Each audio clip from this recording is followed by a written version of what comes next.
ഇത് കൊള്ളാം, ഇത് പിച്ചക്കാരനെ പോലെ ഉണ്ട്.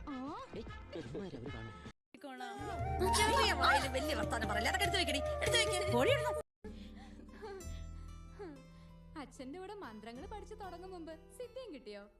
ഞാൻ പുറകില് വന്ന കാര്യം എങ്ങനെ അറിഞ്ഞു? അതാണ് താര. നീ നിന്റെ ചുറ്റിക്കർക്കൊക്കെ നിർത്തിക്കോ. ദിവ്യദൃഷ്ടി കൊണ്ട് എല്ലാം കണ്ടുപിടിച്ച് ഞാൻ അച്ഛനോട് പറയും. അയ്യോ ചതിക്കല്ലേ. ഞാൻ ഇനി ചേച്ചിയോട് ചോദിച്ചിട്ട് എവിടെയും പോട്ടോ. എങ്കിൽ പറ, രാജുവുമായി ഇന്ന് എവിടെയൊക്കെ കറങ്ങി? പറയാം. ഇന്ന് ഒരു അടിപൊളി പാർട്ടിയെ മീറ്റ് ചെയ്തു. Professor William D'Souza. രാജുവിന്റെ സ്റ്റുഡൻസിനെ നന്നാക്കാം. ഈ ചെവിക്ക് പിടുത്തവും വാദ്യന്മാരുടെ ഒരു ദുസ്വഭാവ. കൂട്ടത്തിൽ എന്തിനാ കുട്ടി ഇങ്ങനെ ഒളിച്ചു നിന്നത്? പേടിച്ചുപോയി. ഇങ്ങനെയാണോ ആദ്യമായിട്ട് ഒരു വീട്ടിൽ വരുന്നത്? ഇത് കണ്ടോ? Best idea. ആനപ്പിണ്ടം പുഴുങ്ങി നിന്റെ ചേട്ടൻ സർഫ് എക്സലിന് കൊടുക്ക്. എപ്പോ നോക്കിയാലും നീ എന്റെ ഏട്ടനെ ഇനി മുന്നിൽ പോർത്ത് കേട്ടോ.